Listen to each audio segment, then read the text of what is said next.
Hey, welcome to Shogun 2 Follow the Samurai, keeping to traditions. This is the second episode in my series. So, I'm going to go ahead and show you my army. It's a pretty balanced army. I got a couple of Kyoto police, 2 Shogitai, a Katana Kachi, 2 Yariki on the right flank, 2 Yariki on the left flank, my general of course. And now, in the back here, I've got Kishinunji unit. If you remember, if you watched it, I had a battle not too long ago that I posted where I showed you a different ninja strategy where you attack from the beginning.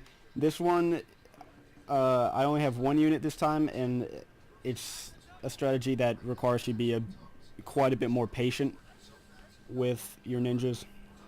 So I placed them as closely as I could directly behind them.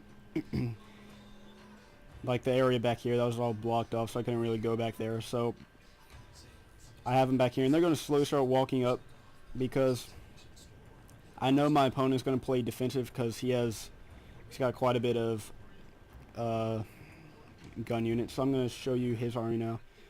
He's got his general, of course, U.S. Marines, Royal Marines, Imperial Infantry, another Imperial Infantry, a 3rd Imperial Infantry, 4th Imperial Infantry, and 5th Imperial Infantry. So, I think I counted that right. 1, 2, 3. I think I counted 1 twice. He's got 4 Imperial Infantries. Miscounted there. He will also have hidden cav that you'll see later. But for now, he's only revealed these units here. So first thing I do, I had my cavalry on the flanks so I could immediately rush around him and try to get him as encircled as possible because I knew my ninjas were back here. So he's going to line up facing all directions. This will get him pretty spread out. Of course, I just have the main body of my infantry going straight forward. And really the strategy is only meant to keep your opponent spread out. It's a much more effective strategy on a flat map. You know, a match with hills, then it's not really quite as effective because you're going to have to like charge uphill, and sometimes your opponent will get like really good positioning and you may not be able to get as good positioning. But on a map like this, I do highly recommend bringing good cav and trying to encircle your opponent, because encircling armies like this is the best chance you have at winning. So first thing I'm going to do, I'm going to get my Kyoto police, put them in loose formation, and charge forward. What they will do, they will soak up the gunfire for my more powerful infantry units.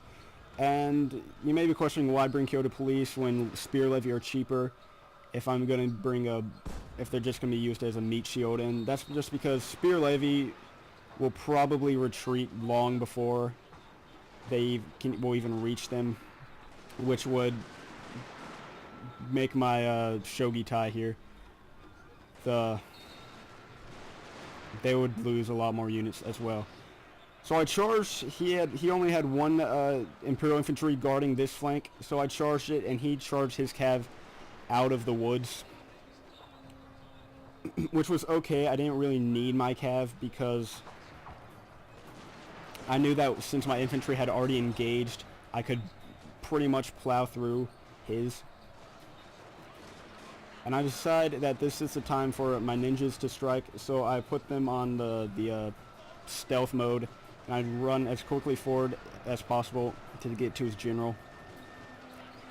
And at this point I actually thought that I was going to lose because I had taken a lot of casualties. But my ninjas do get to his general. They throw their bombs.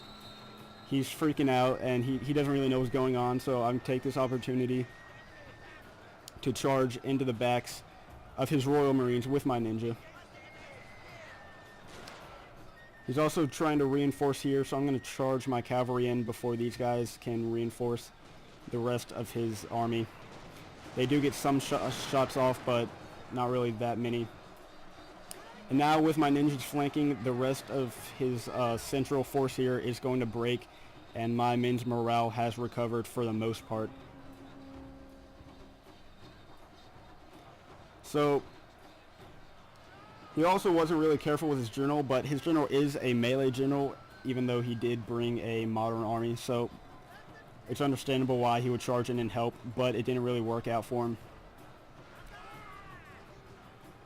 So this is going to be pretty much it for this battle.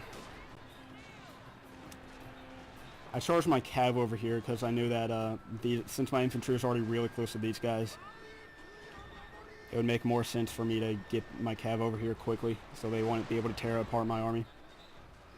But that's it. Neither of his units are going to last much longer. Since you can see the difference in melee stats, they got 6 attack, 4 defense on the Imperial Infantry, as opposed to my Shogitai who have 19 attack.